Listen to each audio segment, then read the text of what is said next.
high-level discussions and cooperation agreements signed during the visit. President Dr. Muiz undertook the visit from the 29th of June to the 2nd of July at the invitation of Tharman Shanmugaratnam, President of Singapore. During the visit, an orchid hybrid was named after President Dr. Muiz and First Lady Sajida Muhammad at the National Orchid Garden of Singapore. The National Orchid Garden has a long tradition of naming orchid hybrids after visiting state dignitaries. Following the visit to the National Orchid Garden, the President and First Lady were accorded the ceremonial welcome at the Ministry of Foreign Affairs of Singapore. During the visit, President Dr. Muiz held discussions with President Shanmugaratnam and Prime Minister Lawrence Wong on strengthening bilateral ties. Several memoranda of understanding were signed in areas including capacity building, environmental development, education, and collaboration with the Singapore Cooperation Enterprise. Two key agreements were also signed, one with Henley and Partners on a residence by investment program and another with APM SPV Private Limited for Project Solar City. As this year marks 50 years of diplomatic relations between the Maldives and Singapore, President Dr. Muiz presented a commemorative book to President Shanmugaratnam reflecting on 5 decades of partnership and development. The two leaders also unveiled commemorative stamps to celebrate the milestone. A key highlight of the visit was the Maldives-Singapore Business Forum, attended by more than 200 business leaders from both countries. The forum also served to promote investment opportunities aligned with the government's Vision 2040. The President and First Lady also met with members of the Maldivian community in Singapore, and the visit included tours of key institutions such as the Institute of Technical Education, the Urban Redevelopment Authority, Tuas Port, the Peranakan Museum, and the Singapore Food Agency. According to the government, this inaugural state visit underscores a renewed commitment to deepening Maldives-Singapore cooperation, especially in key areas of trade and investment.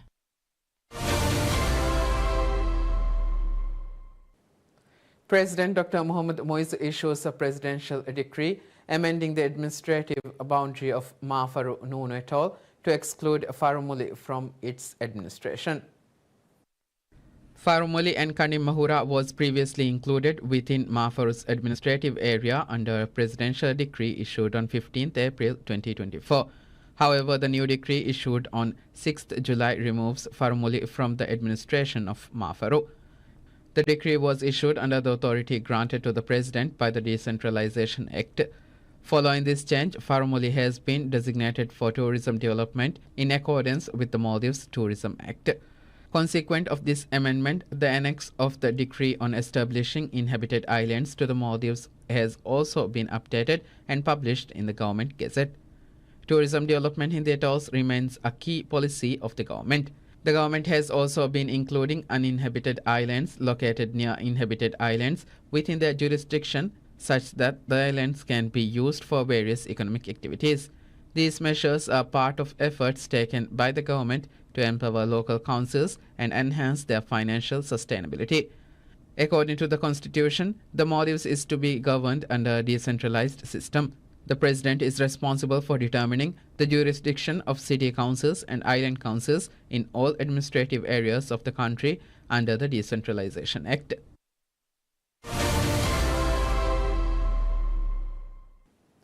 President Dr. Mohamed Muiz reaffirms the essential and evolving role of writers in shaping the Maldives' religious, national, and socio-economic trajectory. The President stated in an address on the occasion of National Writers' Day that the responsibilities entrusted to writers have increased many times over, extending into every facet of public life. His remarks, delivered in conjunction with the national observance, centered on writing as a catalyst for individual and collective progress. President Dr. Muiz described the written word and dissemination of knowledge across disciplines as instrumental in transforming citizens, communities, and the nation, and extending in influence to the broader world, framing it as a cornerstone of development. He underscored that this noble responsibility rests directly upon the shoulders of the country's writers. That message gained additional resonance on a day commemorating the launch of Al-Islah, the Maldives' first magazine originally envisioned as a vehicle for comprehensive national reform. President Muiz remarked that Divehi writing has expanded dramatically in scope since its inception, reflecting the rising significance of writers' religious and national obligations. He proceeded to detail the diverse arenas in which writers are expected to contribute. Religiously, he underscored their importance in reinforcing creed, etiquette, and ethics. efforts. In the social sphere, he stressed the need for integrity to nurture relationships and preserve harmony. On economic matters, he positioned writers as key facilitators in creating new opportunities and guiding youth toward productive roles in the labor market.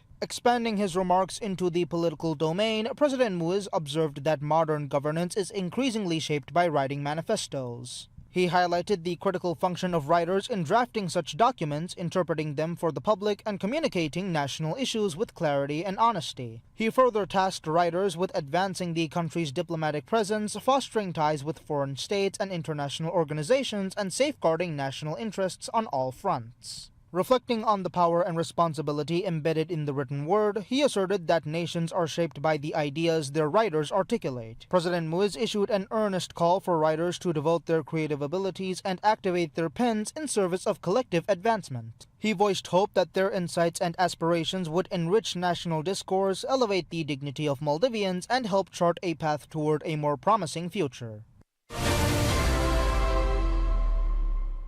The Parliament begins reviewing a draft legislative proposal that seeks to introduce a legal framework for conducting national referendums on matters of public concern and proposed amendments to the Constitution. Submitted under the title Public Referendum Bill, the legislation sets out procedural and institutional guidelines for initiating, approving, and administering public votes, an area currently unregulated by statute. Introduced by Inguradu MP and Parliamentary Majority Leader Ibrahim Falah, the bill seeks to address the absence of statutory clarity surrounding the referendum process. Although referendums are referenced in the Constitution, there remains no codified law detailing how such votes should be organized. The proposed legislation establishes the criteria under which referendums may be convened, assigns responsibilities to the initiating bodies, and outlines operational requirements for the Elections Commission of Maldives. The bill specifies the role of Parliament and the President in determining the circumstances that warrant a referendum. Matters broadly impacting the people would fall under Parliament's jurisdiction, while issues deemed critical to national interest would be initiated at the President's discretion. In all cases, the implementation and oversight of referendums would rest with the Elections Commission.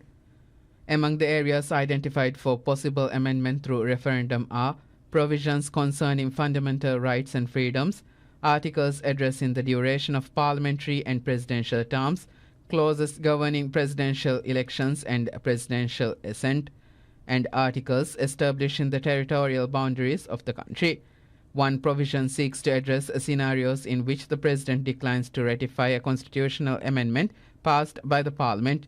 In such instances, the bill enables a referendum to determine the electorate's position in the proposed measure. The procedural pathway outlined in the legislation allows Parliament to pass a resolution approving a referendum by a simple majority of members present. Following approval, a formal document must be drafted to define the referendum question, along with the arguments supporting and opposing the measure. If the initiative originates with the President, the accompanying document must set out the proposed question and supporting rationale, prepared in consultation with the Cabinet. Following submission to the Elections Commission, the bill requires the vote to be held within a period ranging from 45 to 90 days. Parliament advises the Maldives Marketing and Public Relations Corporation, MMPRC, to find more avenues to boost revenue and implement stricter austerity measures in the face of bankruptcy for the state-owned firm. Operating as an independent and autonomous body under the governance of a board of directors appointed by the President of Maldives, MMPRC actively markets the Maldives in key global markets. The Parliamentary State-Owned Enterprises SOE Committee had appraised the recent financial position of MMPRC along with Maldives Integrated Tourism Development Corporation MITDC as part of its wider efforts to review state-owned tourism-related companies. The committee's report examined the company's financial position in detail, highlighted measures taken to improve the company's finances, and recommendations of further steps. The report, backed by 62 lawmakers during the parliament sitting on Wednesday, had made three major recommendations to improve the financial position of both companies. The SOE committee report expressed concern over MMPRC's continued dependence on state funds, recommending measures to ensure swift financial independence. The report said MMPRC's gearing ratios, including a debt-to-equity ratio and debt-to-other capital ratio being in minus figures, indicate a risk of bankruptcy. The committee in its report had noted the steps being taken by MMPRC since 2023 to reverse its fortunes. The report had highlighted that MMPRC has increased membership fees this year and increased revenue by 20% from advertising sales. The report said the hike in roadshow and fair participation fees is expected to increase total revenue by 49% this year. In addition, costs have been reduced by 5% by securing smaller stall spaces at tourism fairs. In winding up MITDC, the committee had directed the Ministry of Finance and Planning to recover the dues of the company in accordance with the Companies Act, pay off its debt and fulfill other obligations prescribed by law. After completion of this process, the government will proceed with the liquidation of MITDC, and the ministry will directly supervise the execution of the duties of the designated liquidator. The report also mandates the ministries to send a report on the completion of the liquidation of MITDC to the SOE committee. Foreign investors who have invested in the Maldives praises the Maldives, describing it as a favorable and attractive destination for investments due to government cooperation and streamlined processes. The investors were speaking during a panel discussion at the Maldives-Singapore Business Forum recently held in Singapore. Thomas Adaemir, Managing Director of REL Bank AG's Asia Division, said the bank has provided financial backing to Maldivian projects since 2006. He said that over the years, the Maldives has been noted as a very active tourism market that receives a high volume of public tenders. He added this is due to the transparent and accessible bidding procedures and strong support from the government for foreign investors. So we have seen vast improvement in terms of liquidity, government support, and the 180 resorts you have are a solid base to continue development. Pontiac Land Group's Chief Executive Officer David Sang was mostly focused on couples resorts at the time. He said the sector has since evolved to become a popular family destination. Sang attributed the Maldives' tourism growth to the opportunities and support provided to investors by the government. He added that Pontiac Land has now expanded its investment portfolio from 1 to 4 resorts across the Maldives. So for us, it was tremendous potential and great government support. And our ambition was to really try to add value and create a larger scale project instead of just one island, one resort, to develop 4 islands and have 3 world-class destinations within 1 lagoon that would have privacy and exclusivity, but would also have connectivity amongst the resorts if you wanted slightly different experience. The Maldives-Singapore Forum was attended by both Maldivian and foreign investors. The forum was held to provide information to Singaporean investors on investment opportunities available in the Maldives. The government is holding business forums in various countries in order to increase investments in the Maldives. Minister of Fisheries and Ocean Resources Ahmad Shyam says government seeks deeper Singapore ties to spur fisheries growth.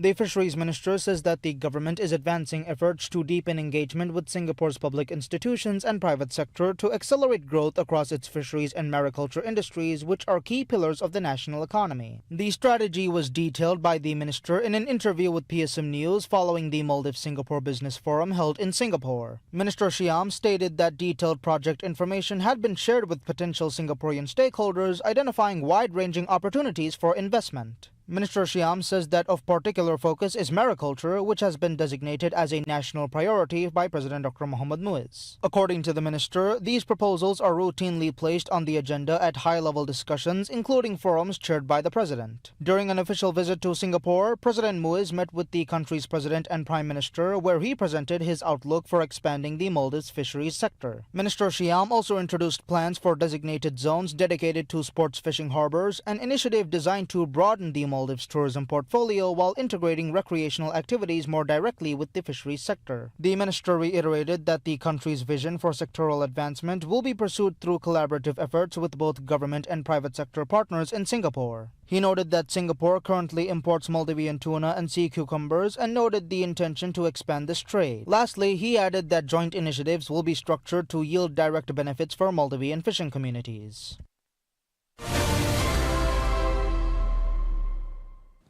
First Lady Sajda Mohammed launches a telemedicine pilot project at Kurdufushi Regional Hospital in an official ceremony held on the occasion of the 43rd anniversary of the hospital. Health services have been available in Kurdufushi since the late 1960s.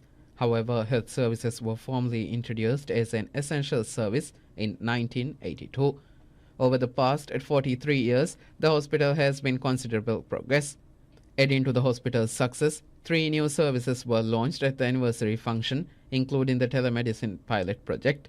The telemedicine service will be provided at the Kurdufushi Regional Hospital in collaboration with Indira Gandhi Memorial Hospital IGMH and Fafetol Hospital.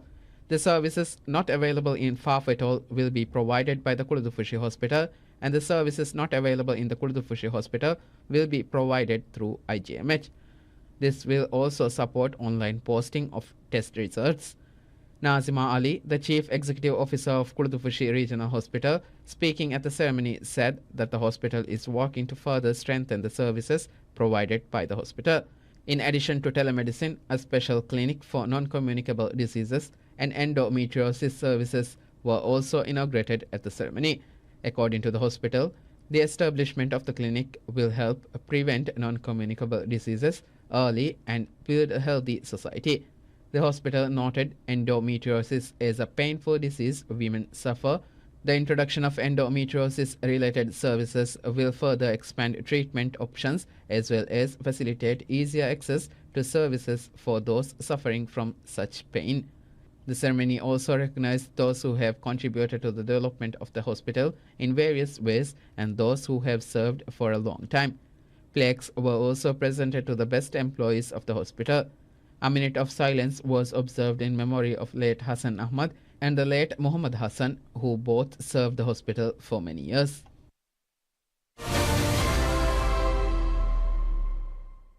Minister of Economic Development and Trade Mohammad Saeed says the administration of President Dr. Mohammad Muiz has formally recognized the central role of small businesses in the national economy, signaling a new policy trajectory aimed at fostering entrepreneurship and initiating a creative economy for the first time in the country's history. Minister Mohammad Saeed reaffirmed the commitment towards small businesses in a statement marking the 8th anniversary of the Business Center Corporation. The economic minister, writing on his social media account, reflected on the corporation's progress, stating that the BCC, established to bolster small and medium-sized enterprises, has effectively fulfilled its founding mandate over the past 8 years. Minister Saeed stated, quote, "This milestone reminds us that achieving this bold national vision requires ongoing collaboration, commitment, and innovation across institutions, offering an opportunity to deepen partnerships, foster innovation, and build a resilient enabling ecosystem that ensures institutions like BCC remain key drivers of inclusive and sustainable economic growth," unquote. He pointed to the growing momentum within the Maldives entrepreneurial sector, noting the significance of sustaining emerging ventures in a climate increasingly shaped by youth-led innovation. The prioritization of SMEs aligns directly with the President's manifesto, as Minister Saeed detailed the administration's measures to advance small businesses and structure a government-backed creative economy. He identified the current strategy as an unprecedented step in national policy. Integral to this effort is the BCC, which assists entrepreneurs in launching and scaling their ventures while promoting locally produced goods. Minister Saeed underscored the importance of coordinated action among commercial stakeholders to support the Creative Economy initiative, describing the BCC as a strategic partner. The corporation responded positively to the government's stance, citing it as a strong endorsement of its mission. Across the broader landscape, the administration seeks to harness the country's entrepreneurial energy and youthful ambition to propel economic diversification and inclusive development. The Ministry of Fisheries and Ocean Resources holds a special workshop on recreational fishing in the Maldives.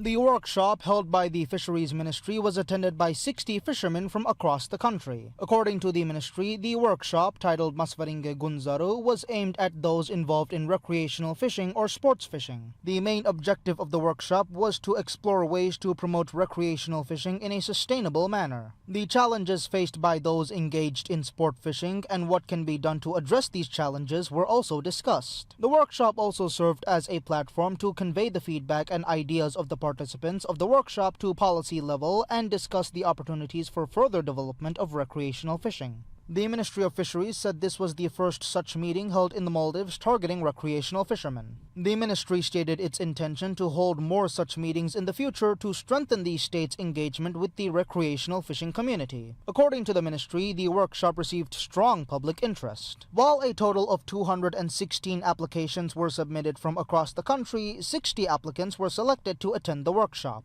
Participants were selected such that the representation of all atolls were ensured. Recreational fishing is an increasingly popular activity among the youth. The government has identified 5 locations for the development of sports fishing harbors. The harbors will feature fish stalls, an administrative office for organizing tournaments, restaurants, cafes, as well as fishing and barbecue facilities. The government is actively working to further expand sport fishing and reef fishing under efforts to diversify fisheries and increase economic opportunities as well as boost income.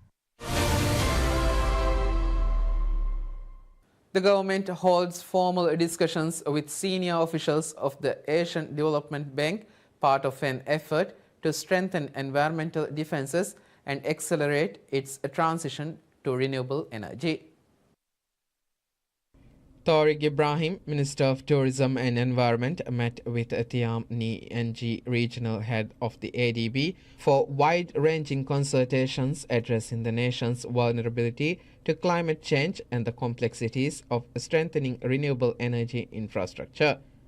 Elisabetta Gentile, senior economist at the bank, added further depth to the exchange with insights drawn from regional economic analysis. According to the Environment Ministry, the meeting focused closely on the Maldives' precarious status as a low-lying island nation increasingly exposed to rising sea levels and erratic weather patterns. Minister Tariq outlined national efforts in climate adaptation and shared updates on ADB-supported renewable energy initiatives now underway. Waste management emerged as another critical issue, with the minister citing persistent logistical challenges in transporting and disposing of refuse across the Maldives' geographically dispersed islands, a constraint that continues to complicate progress in environmental stewardship. The Environment Ministry characterized the meeting as a pivotal step in deepening institutional collaboration, expressing confidence in the potential for expanded engagement in climate resilience and resource mobilization. Unfolding against a backdrop of intensifying environmental risks, the Maldives, among the nations most gravely threatened by climate change, is pursuing a wide-ranging strategy centered on resilience building. Among the administration's key goals is President Dr. Mohamed Moise's pledge to convert 33% of national energy consumption to renewable sources before the conclusion of his term. That's all we have for now. Thank you for watching 168 Hours. See you next time.